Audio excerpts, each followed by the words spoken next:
Seminggu lalu kan kita udah belajar tentang demokrasi. Ada yang masih ingat nggak tentang demokrasi itu apa?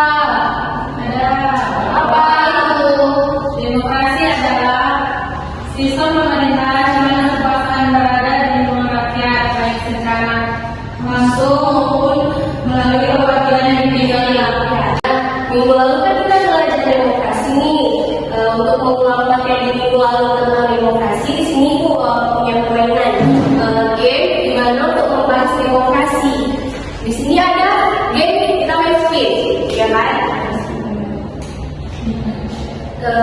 Namanya spin wheel, di mana di sini ada isinya tentang partisipasi warga negara, ada kebebasan berpendapat, baru ada tentang hak asasi manusia, ada supremasi hukum, baru ada kedaulatan rakyat dan musyawarah. Terus yang terakhir itu ada tanggung jawab sosial dan etika demokrasi. Baik, mungkin permainannya itu. Kan Ibu itu sudah menjelaskan bahwasannya permainan game ini adalah disebut sebagai game spin the wheel. Oke? Nah, Ibu mau kan pasti bertanya-tanya kan, itu apa Bu tujuannya, biar apa gitu kan? Nah, tujuannya ini supaya kita pelajaran itu lebih asik. Mungkin jika kalau kita buat permainan seperti ini, kalian pembelajaran itu lebih efektif, lebih enak belajarnya gitu kan. Nah, untuk mengaplikasikan permainan kita bagi kelompok ya. Atau ini kan ada 6 sebagai kelompok, ada 6, satu orang, satu materi, oke? Nah, ibu mau pilih sendiri aja ya. Ini nomor 1, 2, 3, 4, 5, 6. Nah, nanti yang nomor 6-nya maju ke depan, kita spin, yang mana misalkan ada bahasanya yang tentang kedaulatan rakyat dan musyawarah. Nah, kalau ada negara lagi hari ini, nanti pilih, kita mana spin, nanti di sini dalam ada kotak amplop, isinya itu sebuah studi kasus karena kita menggunakan media pembelajaran itu menggunakan model pembelajaran problem dasar ini. Nah, di dalam amplopnya ada sebuah studi kasus yang akan kalian selesaikan. Paham? Paham Bu. Kalau waktunya tidak memungkinkan, jadi Ibu pilih saja 2 orang untuk maju ke depan spin media pembelajaran kita. Saya minta nomor 3 dan 4 silakan maju. Oke, langsung spin. Oke, ulang masa. Atau bagaimana dimulai ya?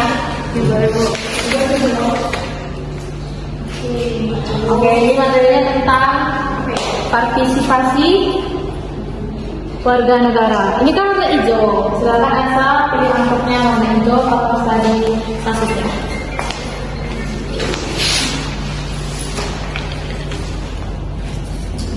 Oke, silakan di barcode.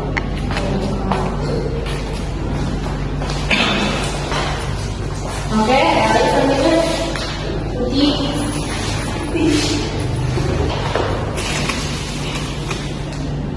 Oke, ini materinya tentang kebebasan pendapat dan keterbukaan informasi. Ini warna merah, silakan diambil amplopnya, isi barcode-nya warna merah.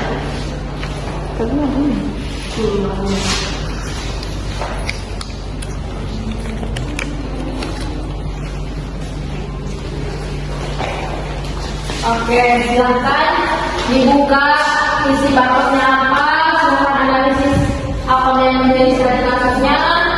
Ibu beri waktu 10 menit untuk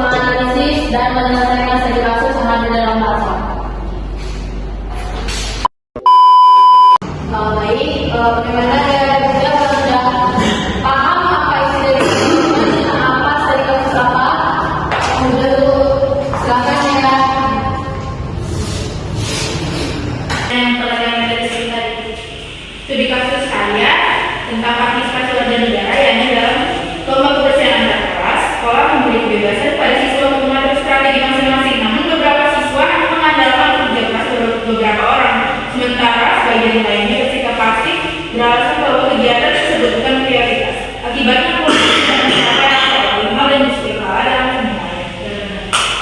Oke. Nah, jadi Ibu ingin bertanya, berdasarkan studi kasus yang ada di dalam Barat tadi, itu menurut Dea sudah menggambarkan partisipasi warga negara yang baik belum? Belum. Jadi harusnya itu kita harus selaku siswa di dalam situ harus berpartisipasi dalam lomba tersebut, karena itu kan bentuk kerjasama ya. Berarti untuk mengembangkan partisipasi warga negara yang baik kita harus ikut serta berpartisipasi dalam itu, tidak boleh hanya beberapa orang saja gitu ya. Oke, silakan Putri. Ibu, di sini studi kasusnya yaitu bagaimana sekolah tiba-tiba menerapkan zona bebas gadget pada jam tertentu tanpa penjelasan cukup.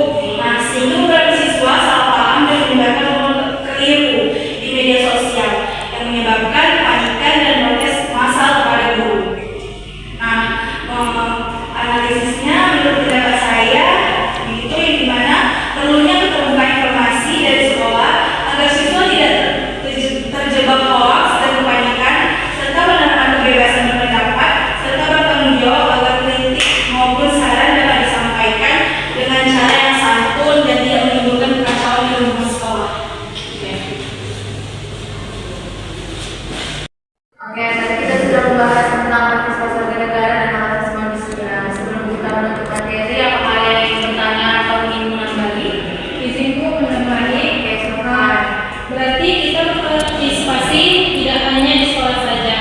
Jika umur kita sudah berumur 17 tahun, kita juga harus ikut berpartisipasi untuk melakukan pemilu dan tidak golput, menggambarkan masyarakat atau negara yang baik. Nah, materi kita sudah selesai.